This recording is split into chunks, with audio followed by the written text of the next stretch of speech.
tekenin dulu ya untuk kemudian nggak masuk ke ranah politik kontestasi ya. Jadi kalau saya punya pemahaman karena ini pakai perspektif Perludem, ya ini pemahaman soal bagaimana powerfulnya syarat pencalonan presiden yang menyatakan ambang batas pencalonan itu 20% kursi DPR atau 25% suara pemilu sebelumnya gitu.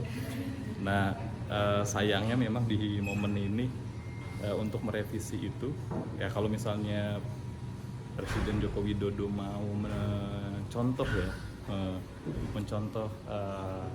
penutupan karir presidennya Susilo Bambang Yudhoyono di akhir 2019 gitu ya, dengan mengeluarkan perpu yang luar biasa saat itu. Masyarakat sipil meminta perpu pilkada langsung gitu ya. Ini bisa jadi warisan baik buat Presiden Joko Widodo kalau mengeluarkan perpu penghapusan ambang batas pencalonan presiden gitu. Karena yang namanya pencalonan ambang batas presiden ini udah berapa kali saya lupa ya, saya ada belasan kali ya diuji ke Mahkamah Konstitusi gitu, dan ini nggak dikabulkan siapapun hakim MK-nya gitu. Nah ini memang kalau misalnya syarat kegentingan ikhwal yang memaksa gitu ya, kegentingan yang memaksa sebagai dasar dari pengeluaran perpu gitu ya. Kalau Presiden Joko Widodo berpemahaman Indonesia lagi genting kepemimpinan nasional karena disandera oleh partai politik melalui ketentuan ini gitu ya, harusnya ya ini jadi legasinya Presiden Joko Widodo, dan yang mana ini menyambut dari aspirasi masyarakat ya. Ini terlihat dari pengajuan judicial review MK, dorongan-dorongan relawan, kemudian elektabilitas gitu ya. Yang sekarang paling tinggi elektabilitasnya Ganjar Pranowo. Kenapa kemudian partai nggak memandang aspirasi ini gitu? Salsa. Itu sih, cuman bisa di situ. Oke, tapi kalau pernyataan dia siap capres sebelum adanya deklarasi dari ketua umumnya sendiri, itu apakah menyalahi aturan atau bagaimana?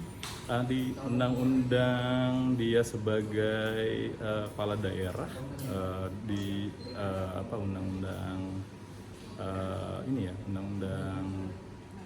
di undang-undang pemilu nggak ada, di undang-undang pilkada nggak ada, di undang-undang Kementerian Dalam Negeri pemerintahan daerah juga nggak ada ya. Nggak ada pernyataan yang melanggar hukum sih. Di undang-undang partai politik juga nggak ada undang-undang ketentuan itu ya untuk kemudian menilai sebagai pelanggaran hukum itu. Itu lebih ke bagaimana dia sebagai anggota partai politik dan bagaimana partai politik itu melihat pernyataan itu sebagai institusi partai politik yang sekarang punya kewenangan dalam pencalonan presiden gitu. Nah, berarti kalau misalkan secara etika politiknya itu itu balik lagi ke partainya sendiri gitu ya? Iya, itu kewenangannya partai politik sih memang, karena punya kewenangan itu ya. Dan sayangnya memang konstitusi kita juga belum punya saluran untuk pencalonan di jalur perseorangan. Jadi komitmen terhadap partai politik juga saat dimana partai politik itu jadi isu sekarang ya, dengan kualitasnya. Saya malah punya harapan gitu ya.